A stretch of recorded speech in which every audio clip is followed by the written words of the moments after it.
വെള്ളായണിയിൽ കൃഷിഭൂമി കായലെടുത്തതിനെ തുടർന്ന് കർഷകർക്ക് ലഭിക്കേണ്ട നഷ്ടപരിഹാരം സംബന്ധിച്ചുള്ള ഫയലിൽ തീരുമാനമെടുക്കാതെ സർക്കാർ. തുക നൽകേണ്ടത് ജലവിഭവ വകുപ്പാണെന്ന് സർക്കാർ വാദിക്കുമ്പോൾ ധനകാര്യ വകുപ്പ് ഇതുവരെ പണം അനുവദിച്ചിട്ടില്ലെന്നാണ് ജലവിഭവ വകുപ്പ് പറയുന്നത്. കല്ലിയൂർ, വെങ്ങാനൂർ ഗ്രാമപഞ്ചായത്തുകളിലായി 217 ഏക്കർ ഭൂമിയാണ് വെള്ളത്തിനടിയിലായത്. ഫയലിൽ തീരുമാനമെടുക്കാനാവാതെ വന്നതോടെ ദുരിതത്തിൽ കഴിയുന്നത് 650ഓളം കുടുംബങ്ങളാണ്. നമുക്ക് അവരുടെ ചില പ്രതികരണങ്ങളൊന്ന് കേട്ടുവരാം. 91 വരെ കൃഷി ചെയ്തിട്ടിരുന്ന ഭൂപ്രദേശമാണ്. അതിനുശേഷം ഇതുവരെ കൃഷി നടന്നിട്ടില്ല. നമ്മൾ അപ്ഡേറ്റ് ആയിട്ട് കട അടയ്ക്കുന്നുണ്ട്, എല്ലാം ചെയ്യുന്നുണ്ട്. എല്ലാ ദിവസവും ഈ ഗവൺമെൻറ്റുമായിട്ട് പോയിട്ട് ആദ്യം കൃഷി പുനരാരംഭിക്കണമെന്ന് പറഞ്ഞിട്ട് നമ്മൾ ശ്രമിച്ചു. പിന്നീട് കുടിവെള്ള പദ്ധതിയാണെന്ന് പറഞ്ഞിട്ട് മനുഷ്യാവകാശ കമ്മീഷൻ്റെ ഇടപെടലുണ്ടായി. അതുകൊണ്ട് അങ്ങനെ അത് പോയി. നമ്മൾ പിന്നീട് പറഞ്ഞ് നമുക്ക് കാശ് തന്നാൽ മതി. ഞങ്ങൾ വേറെ ഒരു ഇതിനും എതിരല്ല. കർഷകർ മൊത്തം ഭൂവുടമകളുണ്ട്. 627 നേരിട്ടുള്ള ഒരു 627ഓളം ഭൂവുടമകളുണ്ട്. അതിൻ്റെ അവകാശികളെന്നുള്ളവർക്ക് തന്നെ അതിൻ്റെ ഒരു 3 ഇരട്ടി കൂടുതൽ വരും. ഇപ്പം കൃഷി മാത്രമല്ല, ഇതിന് അനുബന്ധമായിട്ടുള്ള കന്നുകാലി വളർത്തൽ, താറാവ് വളർത്തൽ, കോഴി വളർത്തൽ, ഇങ്ങനെ ഒത്തിരി അനുബന്ധ ഇതൊക്കെ കഴിഞ്ഞിട്ട് വരുന്നു.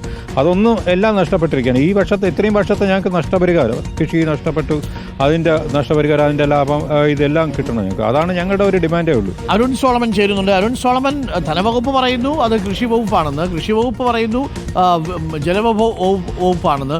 ചുരുക്കത്തിൽ 650ഓളം കുടുംബങ്ങൾ ആ അർത്ഥത്തിൽ നിരാശയിൽ തന്നെയാണ്.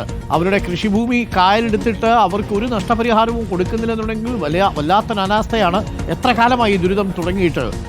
എന്ന് കിട്ടും? എന്തെങ്കിലും സൂചനകളുണ്ടോ അരുൺ? Good morning.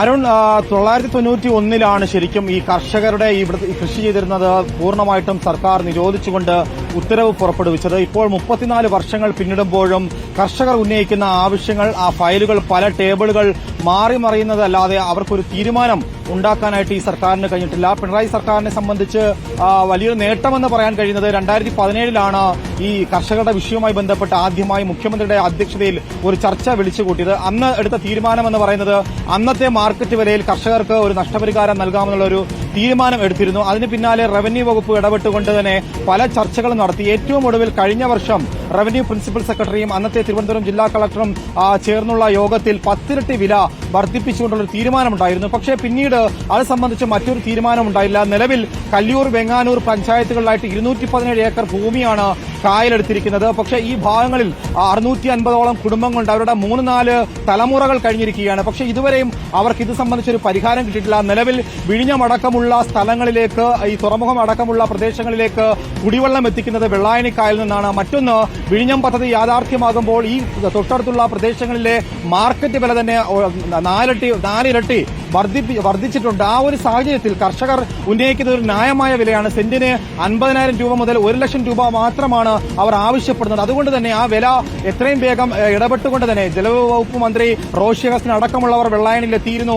പക്ഷേ ഇപ്പോൾ നിലവിൽ ജലവകുപ്പിന്റെ നമ്മൾ ഇടപെട്ടപ്പോൾ അറിയാൻ കഴിയുന്നത് അവിടെ നിന്ന് ഈ ധനകാര്യ വകുപ്പ് ഈ തുക അനുവദിച്ചിട്ടില്ല. അങ്ങനെ ഒരു സാഹചര്യത്തിൽ തുക നൽകാൻ കഴിയാത്തൊരു സാഹചര്യമാണ് നിലവിലുള്ളതെന്നാണ് മന്ത്രിയുടെ ഓഫീസിൽ നിന്ന് നമുക്ക് അറിയാൻ കഴിയുന്നത്. ധനവകുപ്പ് കൃഷി വകുപ്പിലേക്ക്, കൃഷി വകുപ്പ് ജലവിഭവ വകുപ്പിലേക്ക് പാസ് ചെയ്ത് കളിക്കാൻ ഫുട്ബോൾ കളിക്കുക. 650 കുടുംബത്തിന്റെ ജീവനല്ലേ? ഇതാണ് സർക്കാർ പ്രത്യേകം ശ്രദ്ധിക്കേണ്ട ഒരു കാര്യം. ഇത് എന്തുകൊണ്ടാണ് അവർക്ക് കൊടുക്കേണ്ട നഷ്ടപരിഹാരം കൊടുക്കാത്തത്? പാവം കൃഷിക്കാരല്ലേ, അവരുടെ സ്ഥലമല്ലേ കായലെടുത്തു പോയത്. വെള്ളം കയറി സ്വന്തം കൃഷിഭൂമി കിടക്കുന്നത് കാണുമ്പോൾ ഈ പാവം മനുഷ്യർ എന്ത് ചെയ്യും? അപ്പോൾ സ്വാഭാവികമായിട്ടും അക്കാര്യത്തിൽ ഒരു തീരുമാനം ഉണ്ടാവുക എന്നുള്ളതാണ്. അത് ജലവിഭവ വകുപ്പാണെങ്കിൽ ജലവിഭവ വകുപ്പ്, കൃഷി വകുപ്പാണെങ്കിൽ കൃഷി വകുപ്പ്, ധനകാര്യ വകുപ്പാണെങ്കിൽ ധനകാര്യ വകുപ്പ് അടിയന്തരമായ നടപടി എടുക്കുക എന്നുള്ളതാണ്. 680ഓളം ആളുകളാണ് കല്ലിയൂർ ഭാഗത്ത് ഇങ്ങനെ അവരുടെ കൃഷിയിടങ്ങളിൽ കായൽ കയറി ബുദ്ധിമുട്ടിലായി കിടക്കുന്നത്. അവർക്ക് കൊടുക്കാനുള്ള നഷ്ടപരിഹാരം കൊടുത്ത പ്രശ്നം തീർക്കുക എന്നുള്ളതാണ്.